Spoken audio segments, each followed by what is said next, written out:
Hi hello friends, welcome to Mouni cine updates. நினைத்தாலே இனிக்கும் serial fans உங்களுக்குமே ஒரு ஹாப்பியான நியூஸ் தான்.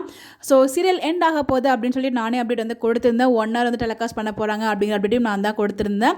ஸோ 1 hour டெலகாஸ்ட் பண்ண போகிறாங்க தான். பட் ஆனால் இப்போ எண்ட் இல்லை அப்படிங்கிற மாதிரி நமக்கு ஒரு அப்டேட்ஸ் வந்து கிடச்சிருக்குங்க. ஸோ இன்னும் அஃபிஷியலாக நமக்கு கிடைக்கல. பட் வந்து மேக்ஸிமம் வந்து இப்போ கிடையாது. ஸோ டீம் சைட்லேருந்து வந்து பார்த்தீங்கன்னா 1000+ எபிசோட்ஸோட ரொம்பவே லாங்கஸ்ட் ரன்னிங்ஸ் இல்லை அந்த ஒரு சேனல் இருக்க ஒரு சீரியல் இந்த ஒரு சீரியல் தான் நினைத்தாலே இனிக்கும்.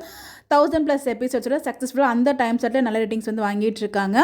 ஸோ இப்போ டைம் மட்டும் கொஞ்சம் ஏன்னா புது சீரியல் வந்து 20th லான்ச் பண்ண போகிறாங்க இல்லையா, January 20th. ஸோ அதனால் டைம் மட்டும் சேஞ்ச் பண்ணுறாங்க. Already 10 o'clock போயிட்டுருக்கல. இனிமேல் இந்த ஒரு சீரியல் வந்து பார்த்தீங்கன்னா 10:30க்கு டெலகாஸ்ட் பண்ண போகிறதா ஒரு அப்டேட் வந்து கிடச்சிருக்கு. சீரியலை என் பண்ணாமல் இன்னும் கொஞ்ச நாளைக்கு வந்து இதை வச்சு மூவ் பண்ணலாம்.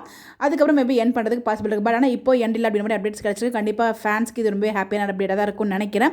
ஸோ பார்ப்போம் இந்த எவ்வளோ நாள் வந்து எடுத்துகிட்டு போகிறாங்க அப்படின்னு சொல்லி. பிகாஸ் 1000+ எபிசோடுங்கிறப்ப இன்னும் கொஞ்சம் எபிசோட்ஸ் போடலாம் அப்படிங்கிறதுனால அவங்களோட பிளானாக இருக்கும்னு நினைக்கிறேன். கண்டிப்பாக இந்த ஒரு அப்டேட் அந்த ஃபேன்ஸ்க்கு ரொம்பவே ஹாப்பியாக இருக்கும் நான் ஃபீல் பண்ணுறேன். இந்த மாதிரி அப்டேட் தெரிஞ்சுக்க நம்மளோட சேனலை ஃபாலோ பண்ணிக்கிங்க. இதை பற்றி நீங்கள் நினைக்கிறீங்க அப்படிங்கிறதையும் கமெண்ட்டில் சொல்லுங்கள். பை.